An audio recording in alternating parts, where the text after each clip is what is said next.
Purposely. Your life, God's purpose.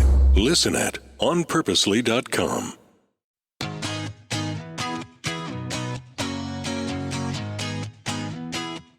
Today on the AllMomDoes Podcast, I have two alums to the podcast. I got to interview each of them separately originally, and now they are making up a power team. I'm excited today to have Robin Jones-Gunn and Tricia Goyer on. Thanks so much for returning to the podcast. I really appreciate it. We're glad to be here, let me tell you. All righty. Well, I am going to talk to Rebecca and make sure that she gets your previous episodes back into the show notes. She does an incredible job with show notes each and every week, so listeners can check that out. But first, I want you guys to reintroduce yourselves in this newest season of life.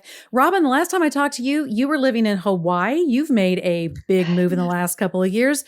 Where are you now, and how would a listener know you? Give a little bit of your resume. We moved to Southern California about 2 years ago. We're closer to family here, and I'm still writing. I have been for many years. Started with some children's books and then the Christy Miller series for teens that are still selling, which is a God thing in and of itself. And I hear from 12-year-old girls just about every week how these books are drawing them closer to the Lord, and they're making good choices based on the characters. So kind of amazing, very amazing. But then I also wrote novels for women and some nonfiction and devotions and a little bit of everything. I'm still writing novels and nonfiction. I have a book coming out with Tricia that we're going to talk about that we're pretty excited about because it's sort of a companion to a book that we wrote a number of years ago. That's awesome. I also do a podcast. By the way, this is new. I do a podcast called Women Worth Knowing. I'm a co-host with Cheryl Broderson. We talk about women who just ordinary women, and God used them in extraordinary ways. It's been really fun. As you know, Julie, fantastic. Those podcasts can really get in your blood. They really, really can. I'm so excited to hear you're doing that. Well, congratulations on that. So lots of big changes that you've been going through, and also so great that the work that you've produced is still out there and still is finding an audience and all those good things. That's just amazing. That's got to feel really fulfilling. Okay, Tricia, one of the most prolific writers I know. You also do all this genre hopping and all the things. Introduce the listener to you. Yeah, I've been married to John for over 30 years. We have 10 children from the ages of 33 all the way down to 12. I'm a homeschooling mom, so I've been doing that for many, many years, and every day, still homeschooling, doing those math worksheets, all the things. And then I write fiction and nonfiction, children's. I'm like Robin. I love it all. And Robin was one of my very first mentors when I showed up at a writer's conference at 22 wanting to be an author. She was just so encouraging and sweet. And it's wonderful that we get up right now. And I, this year, started a daily podcast. So daily podcast. Robin, now she's just showing out. Listen to this. Okay. Like she didn't have enough to do already. I know. Okay, Tricia, tell us how much more awesomeness you have. Go ahead. I know. It's the Daily Bible Podcast. This was my friend, Michelle Hill, who I met. She was at Family Life. She had her own radio program there. And we're reading through the Bible together and talking about it. And it has really, it's been great for me getting into God's word. It's not just, let me sit down and get my 5 minutes in or 10 minutes in. It's, I have to talk about this every day. So we're really going to get into it. I love it. That is a hardcore level of accountability. I love it. Everyday podcasting. I'm very impressed. Once a week keeps me on my toes, so that you're going every day. Amazing. Now, Robin, tell me, you've collaborated with several authors in the past, and you and Tricia have had projects before. What made you pursue a collaborative type writing environment? Because, of course, you're so prolific on your own and all of the work that you've done. What is it in the collaborative relationship that appealed to you? Well, I think it was God's idea, honestly, because each time it was very specific, and it was a person that I knew well. And there was just this sort of deep calls to deep on the idea or the project. And we said, well, let's just try and see what happens. So especially with Tricia, because the first book that we wrote together was called Praying for Your Future Husband. And I love how that started because we were together at a retreat. We had afternoon break. We're lying by the pool. Tricia fell asleep in her lounge chair. I'm journaling and just, Lord, I'm here to just listen to you. Tricia woke up, looked at me and said, we should write a book together. And I said, okay, what? She said, I have no idea. And she went back to sleep. It's so true. But then these amazing things happened that led us to believe this is what we're supposed to write, praying for your future husband. And the subtitle is Preparing Your Heart for His. So after that book came out, it's just been evergreen for well over a decade. And so the publisher circled back and said, didn't you have some other ideas of books to do together? And we said, yes, we wanted to do this sort of prequel because before you start praying for your future husband, we wanted to write a book before you meet your future husband so that we could help young women get on the right track with their thinking and in their heart and their relationship with the Lord. And our publisher said, go for it. And so we did. I love that. I love that. And yes, you have a new project you've done together called Before You Meet Your Future Husband, as you said, which is the prequel. Part of what I love about that is, I got to say, myself, I was like, hey, God, here's my list of what I want, down to hair color, eye color, build, and of course, things like, their moral stance and, just little things like that too. But for sure, there were definitely these things that I was approaching God with a list. And now, however many years into marriage that I am, because Tricia, you and I have a similar, my oldest is 32, almost 33. My babies are 15 and we've got 8. So, we've had a similar path in that. And here we are this many years later, all these kids, and now all these kids getting married and on and on. And I think, it is interesting how I presented God with a list and how in some ways I guided my kids to have a list. And I didn't always take that pause and say, who do I need to be? Who do my kids need to be before they go align their lives with someone for life? So Tricia, what are some of the things that you thought about as you began approaching this project about how on earth do we make sure that we are the people, that we have done the work and we have gained the maturity before we even start putting together a list or praying over that list? How do you think we're to evaluate, and who do we think we are to be when it comes to really being ready for something like a commitment to marriage?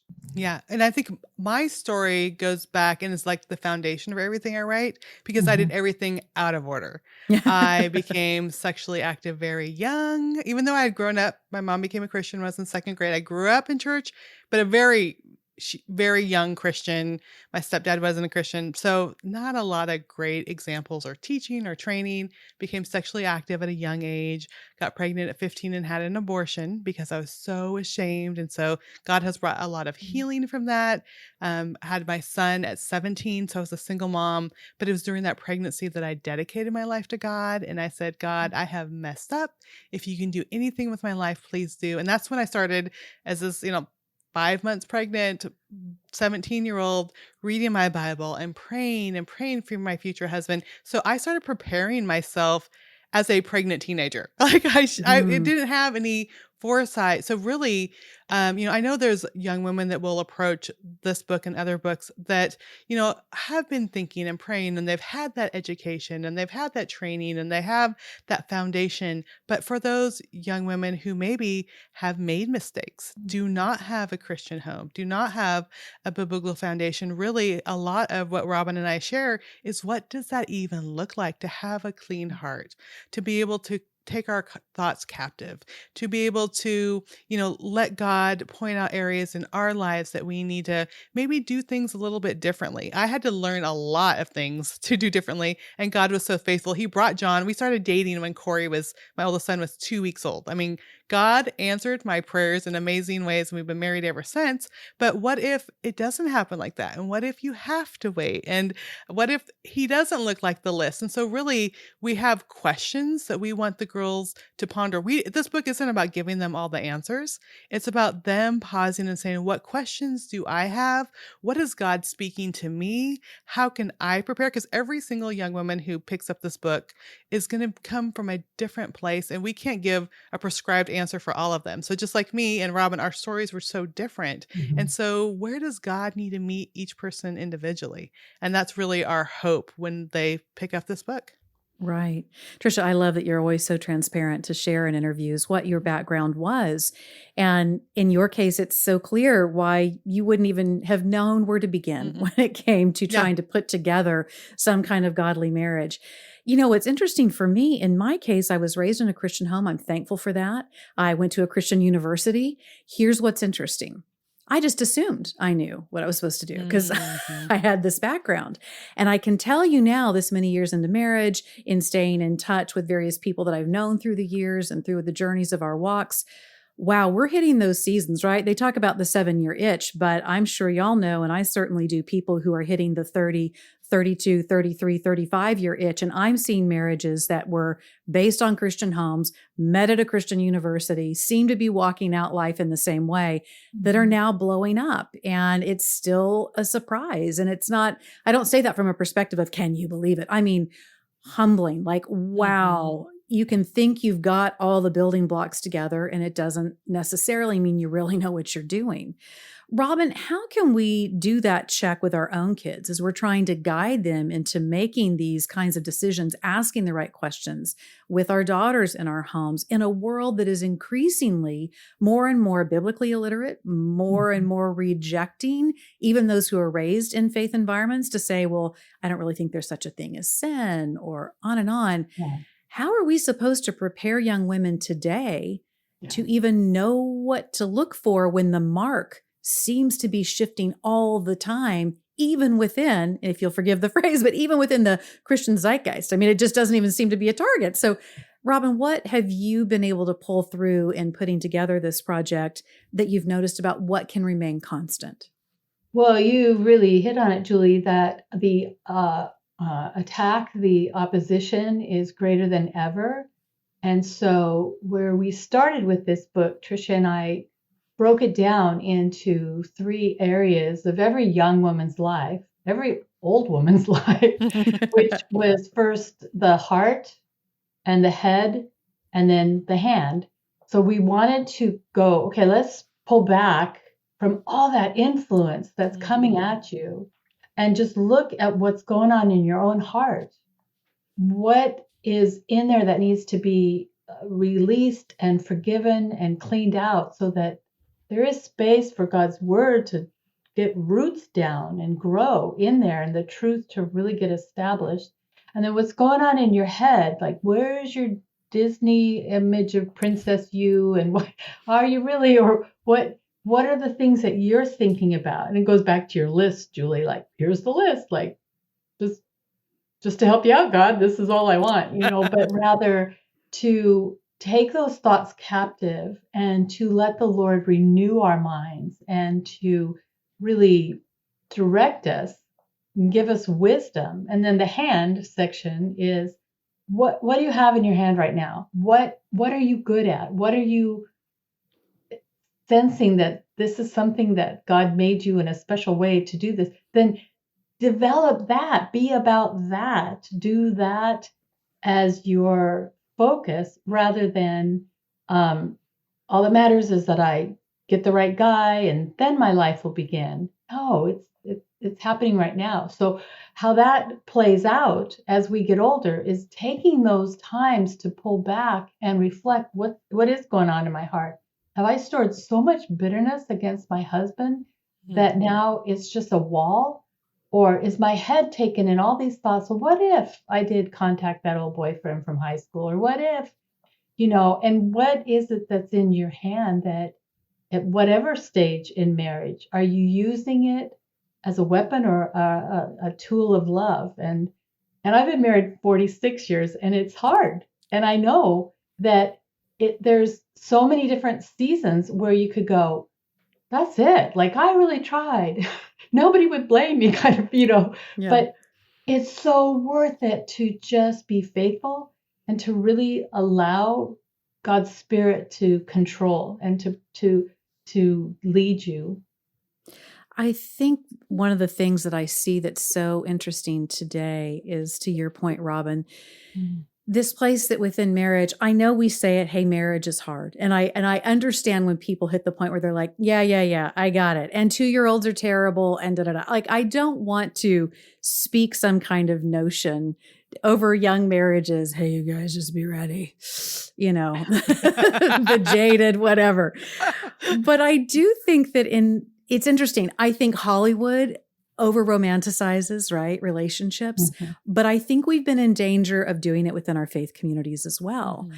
And because of that, I've seen people who've gone in very, dewy-cheeked and starry-eyed that it's going to be so fantastic because we are so aligned in all these ways. We have our faith Mhm. together. We served on that mission trip together. It's going to be fine. If we just follow Jesus, it's going to be fine. And they then discover and reality hits and it is tougher than we think. Mhm. Tricia, how do we do the work of helping prepare our kids for what marriage is without coming off like it's horrible, horrific, and a drag, but at the same time, say, really, you got to really think about, is this something that you're built for? Something I really admire in people is people who say, I don't think I was built for marriage. Mhm. And so often I think we've equated that to sexual activity. Well, if you want this, then you have to be married.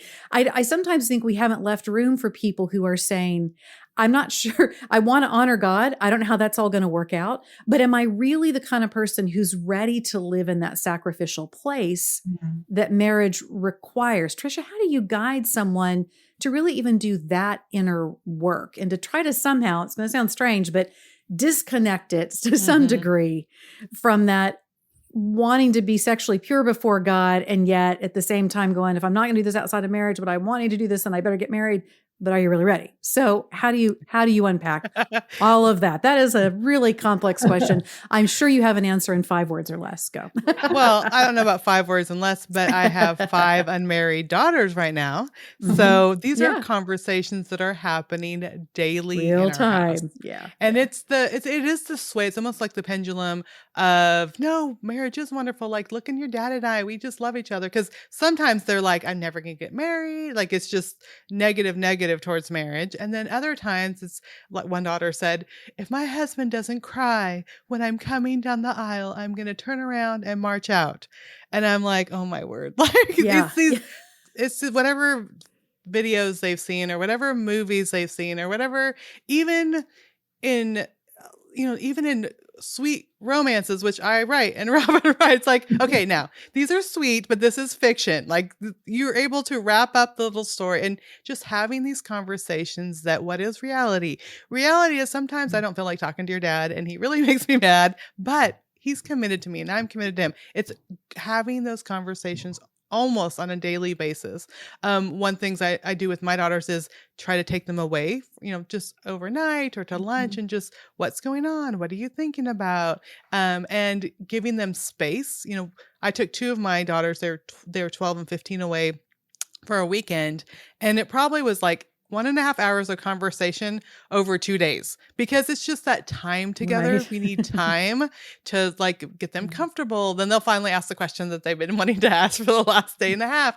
But we have to be in relationship with people. We have to have conversations with them. We need to show like it's not always easy, but then it's worth it. And our oldest son actually got married.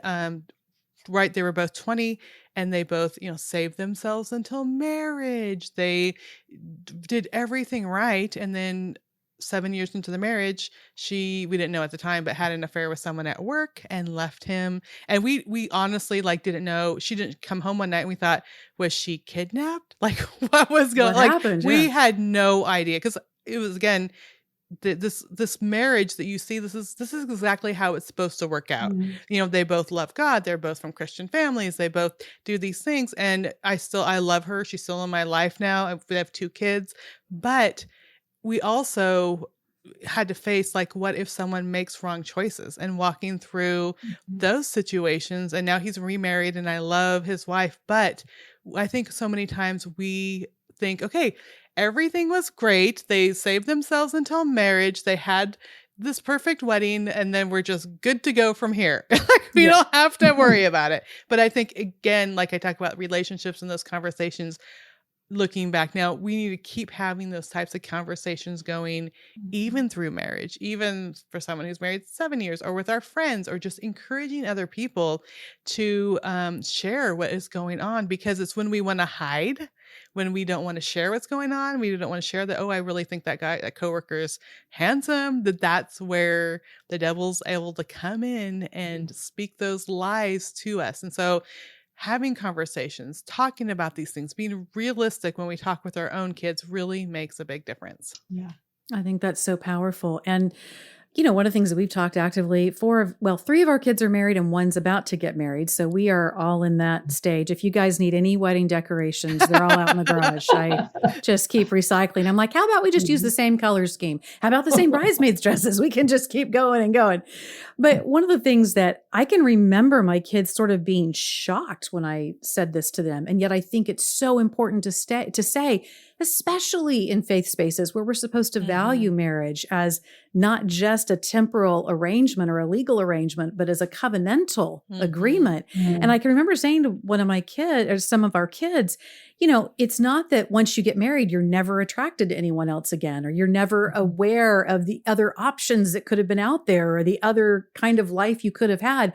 Because in many ways, I think within our faith spaces, as we've said before, we romanticize to a place that you're right, Tricia. We feel like if we can just get him across this finish line, that's the race. Ta-da, we did it. And yet that's just the beginning and the investment that we need to make both as, ladies, I guess we're the elders now, right? Like I'm still kind of shocked by this. Yeah. I'm still like, how did this happen? I certainly should not be in charge of anything. I don't know how this happened, but here we are. But to be engaging in those conversations that are honest and really can help direct and just be clear about what you're agreeing to. Robin, guide us in something that I think is really interesting. I know that with all 3 of us in publishing, we've seen a lot of trends where we've been talking into women's ears and their eyeballs on the printed page about understanding that they are worthy, that they are loved, that they are enough. And yet part of what I see grow out of that sometimes is almost a sense of, therefore, my spouse, my potential spouse, my future spouse must love me exactly as I am. I never have to change. I should never have to compromise. I should be able to be exactly this.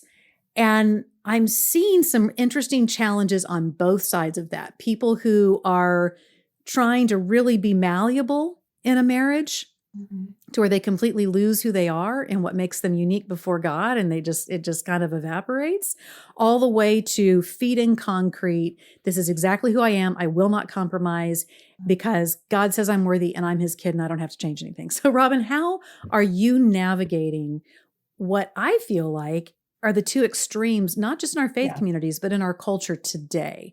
People who have 0 boundaries and are just doing everything they possibly can to almost, not in an aggressive way, but almost like catfish who they are. Like, I can be whatever you need me to be. I can be whatever, all the way to, I will not compromise. I will not change. How do you speak into that? We actually, in the book, had the same kind of foundation where each section we were doing, we thought we have to take them back to the word. That's it. We have to go back to see what God says, and we have to humble ourselves before him.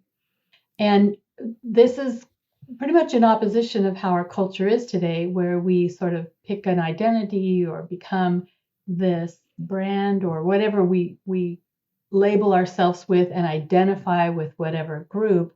And then I see it so often where it's like, I'm just going to really drill down and make that my who I am. And rather than pulling back and looking at God's word as the guideline. I recently had a little conversation with a small group of women in their 30s, late 20s, 30s, and just asked, so how many of you have read through the Bible the whole way or read your Bible constantly? And they kind of looked around and was like, well, I read this one Devo online and it's really good. And I just felt like you're skimming the surface of what's so rich and so deep and will answer all those questions for you, but your identity has locked onto something else. And then you're just trying to verify that identity and get that affirmation from others instead of just unlatching from that and going back to God's word. So in the book, when we put the subtitle is 30 questions and 30 prayers, that's where we thought, this is how we're going to direct young hearts, young women, you got to ask these questions. And if you're in a study group with this, you need to ask each other these questions. Where are you connected and where are you focused? Is it on the Lord? Drawing all your identity, your strength, your purpose from Him.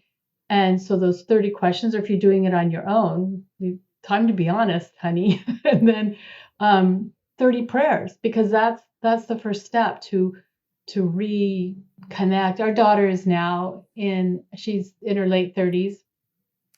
And well, I distinctly remember, maybe it's been almost 10 years now, when all of this, you're enough, and and I just looked at her one day when she was having a bad day and said, you're not enough.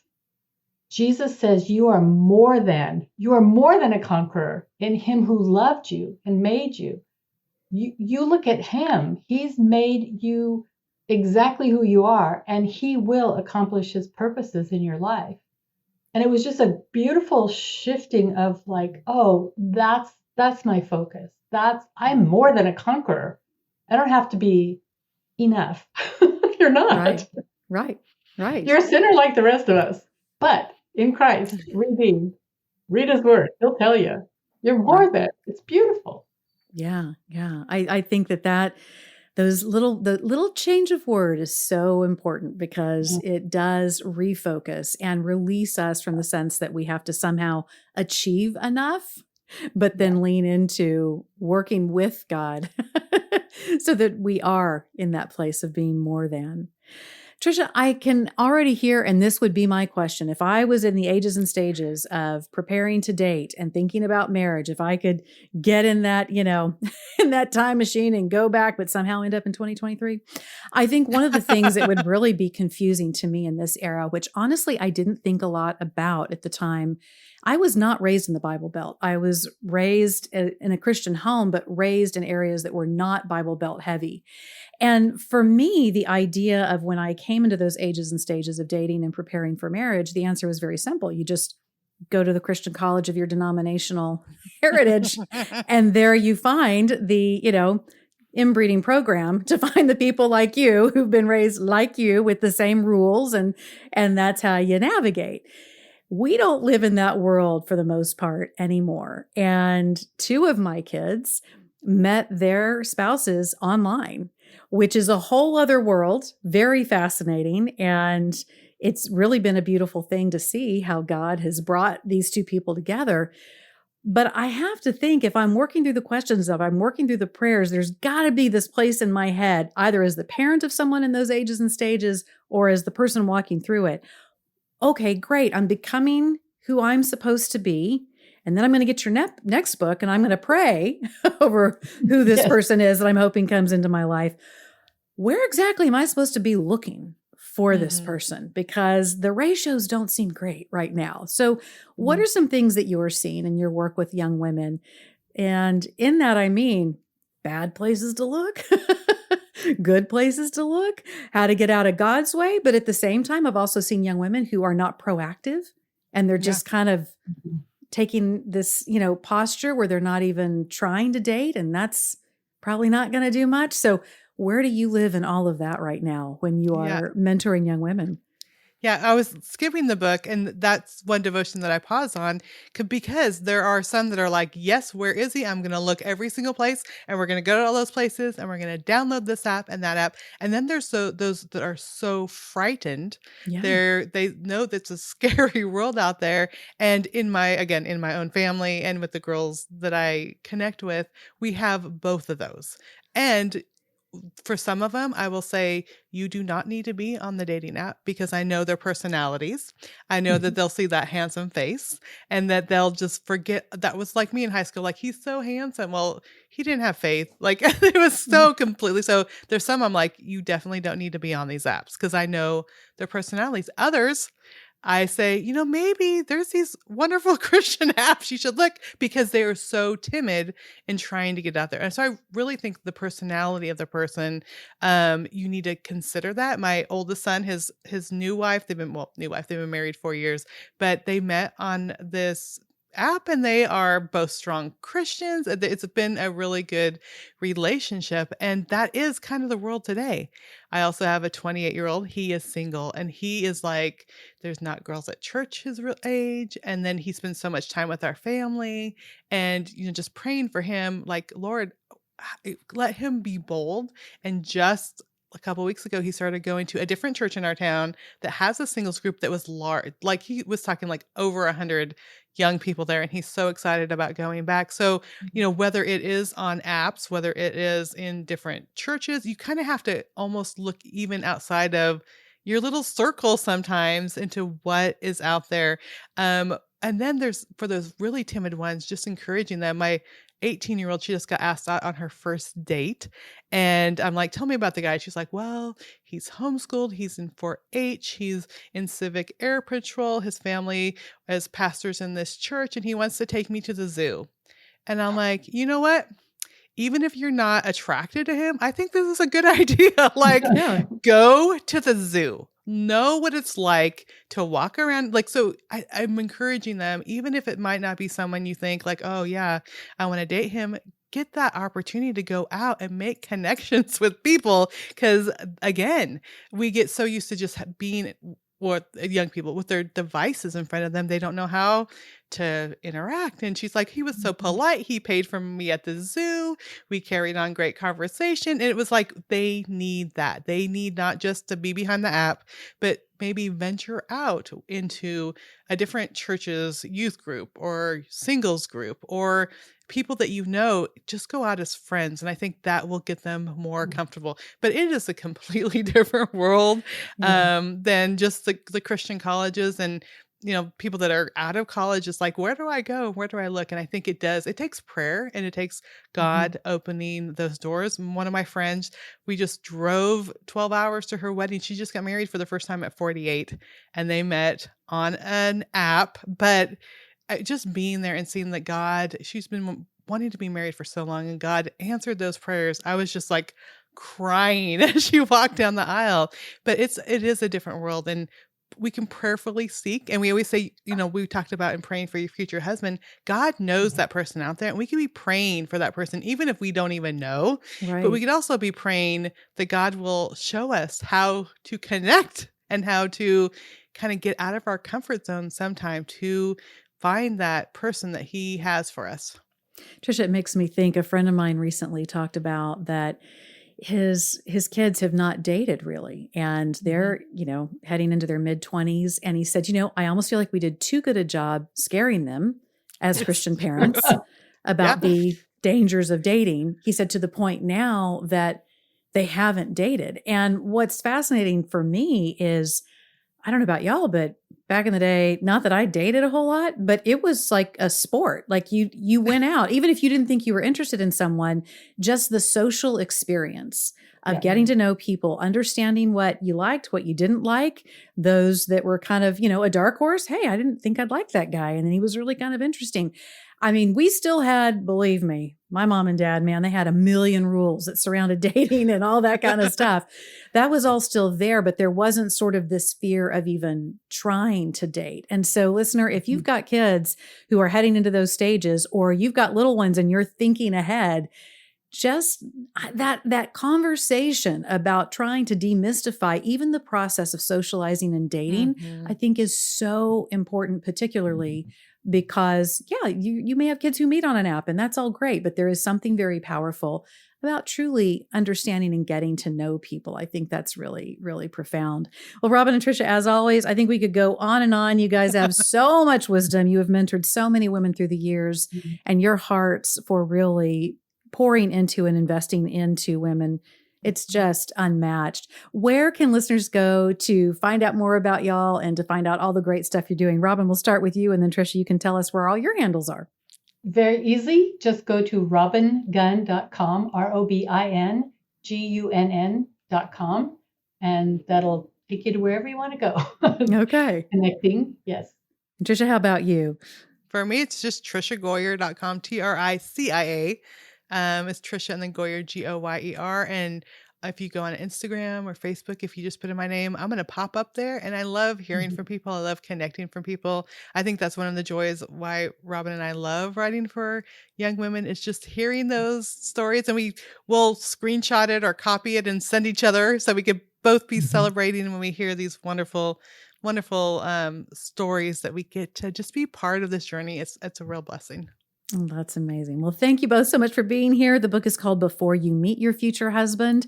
Listener, be sure and check that one out because it's going to have all kinds of great wisdom for you as you guide your kids in all of this craziness, or if you yourself are in a position where you are looking ahead to who God has for you. This will be great encouragement, great questions for you to ask yourself.